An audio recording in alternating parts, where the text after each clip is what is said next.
m'occupe d'un centre culturel nommé La Passerelle à Lagacy. Et autour de ce centre-là, j'organise toutes les expositions. Donc il y en a, on change tous les 2 mois, c'est des expos temporaires. Donc ça suppose de refaire le même travail tous les 2 mois. Donc rechercher des artistes pour commencer. Une fois que j'ai un certain nombre d'artistes, il faut que je les présente à une commission qui est composée d'élus, de professionnels. Donc je présente tous ces artistes en commission. La commission fait des choix, valide plus ou moins certains artistes. De là, il faut que je recontacte les artistes et puis on met sur pied une exposition. Donc voilà, les gens ils viennent voir l'exposition, ils croient que c'est très facile, il y a juste à installer sur les supports, mais c'est pas du tout ça. Avant, il y a tout un travail. Oui ? Oui, bonjour. Oui, vous allez bien ? Oui, très bien. Oui, donc, alors la prochaine expo, donc la date du vernissage a été fixée, effectivement, donc ce sera le 16 janvier. Alors, moi je voulais voir avec vous plusieurs petites choses. Déjà, est-ce que vous serez là pour le montage de l'exposition ? Clairement, là, depuis un an, en service civique, j'ai plutôt fait le travail passion, en fait. J'ai appris plein de choses, je me suis forgé une expérience super, j'ai enrichi mon réseau, j'ai fait des superbes rencontres, des moins bonnes aussi, hein, mais ça c'est comme partout. Et puis voilà, j'ai vraiment enrichi mon réseau, et là je l'ai fait par passion. Enfin, ma passion est née en fait de mon travail, puisque c'est vrai qu'à l'origine, je n'étais pas du tout formée pour monter des expos, et voilà. Oui. D'accord, on peut faire ça le 10. Très bien, comme ça vous nous indiquez un petit peu quel tableau vous souhaitez voir, ou ça aussi, c'est important d'avoir votre regard. Concernant le vernissage, est-ce que vous avez des personnes que vous souhaitez inviter en plus de notre liste habituelle ? D'accord, alors dans ces cas-là, je veux bien que vous m'envoyiez tout ça par mail avec leurs coordonnées et puis je me chargerai de leur envoyer l'invitation. Très bien.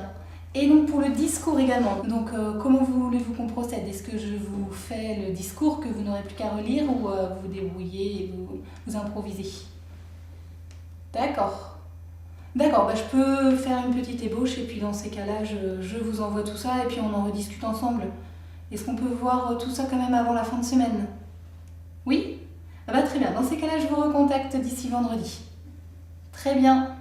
Merci, bonne journée, au revoir. En fait, je suis arrivée à la fac que j'avais 17 ans.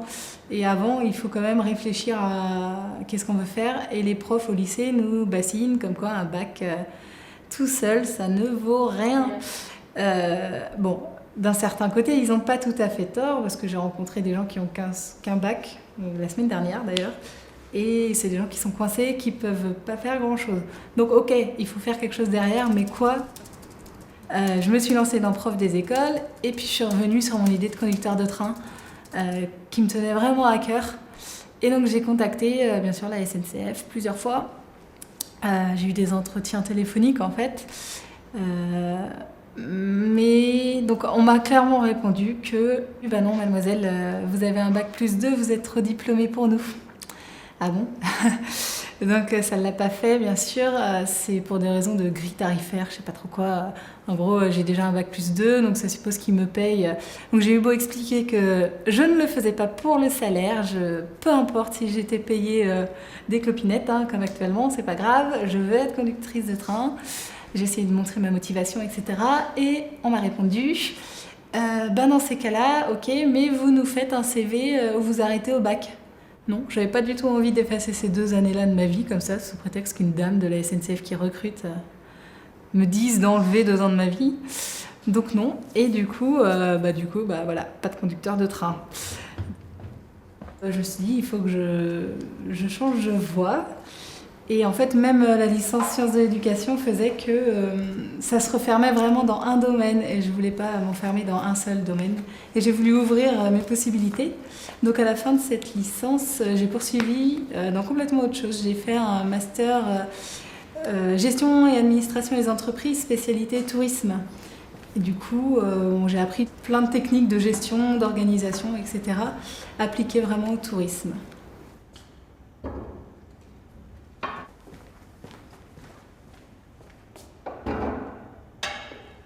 Je suis arrivée en novembre. En décembre, on m'a dit, les élus m'ont dit il faut une expo en janvier. Pardon. Donc, bah oui, mais moi je connais pas d'artiste. Donc voilà, le réseau a fait qu'il y avait un artiste qui avait contacté la communauté de communes il y a quelques années. Du coup, bah, on m'a dit, oh bah tiens, il y a celui-là qui nous avait demandé si on n'avait pas un lieu d'expo.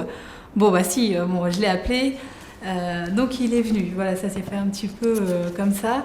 Et puis bah lui du coup il m'a dit donc pour les assurances et tout, là, je dis, oh, ah bah oui il faut assurer l'expo. Donc bon, après je demande à ma collègue chez quel assureur on est, enfin parce que du coup je dépends de la communauté de communes, donc voilà, j'ai demandé vers quel assureur je me tourne. Donc là c'est des démarches. Puis après en parlant avec l'artiste, voilà, il m'a dit bon, bah, je vous donne des visuels pour les affiches, tout ça. Ah ouais, oui, des affiches. Oh, ça s'est vraiment fait comme ça. Et du coup, voilà, c'est vraiment fait comme ça. Et puis j'ai appris sur le tas. Alors les cartels, première fois on m'a parlé de cartels. Les cartes quoi? Je comprenais rien. Et en fait, non, les cartels, oui, maintenant, c'est un mot que j'emploie tous les jours. C'est les petits écriteaux qui expliquent voilà, de quoi est fait l'œuvre. Et bah, mes tout premiers cartels, ils étaient horribles. C'était, bah, j'avais fait ça sous Word et j'avais imprimé un papier que j'avais collé au mur. Bon, maintenant, on fait ça bien, c'est imprimé, c'est plastifié, c'est mis sur du papier plume, donc ça donne du relief. Voilà, en un an, j'ai quand même réussi à comprendre comment ça marchait. Donc là, normalement, à partir de janvier, j'aurai un vrai contrat avec un salaire et je trouve que c'est vraiment important, ne serait-ce que pour vivre. Et puis bon, ça apporte une reconnaissance, mine de rien, hein, entre avoir un salaire et ne pas en avoir. Parce que voilà, pour l'instant, en service civique, je suis bénévole, donc c'est un bien joli mot, mais il y a un moment, le bénévolat, il a bon dos. Et du coup, voilà. Après, j'aurai un salaire et je pense que c'est vraiment important d'avoir un salaire, mais également de se faire plaisir au travail, puisque on peut très bien avoir un travail où on gagne un salaire plus ou moins conséquent, mais aller tous les matins à reculons, ça, non, j'ai pas du tout envie de ça.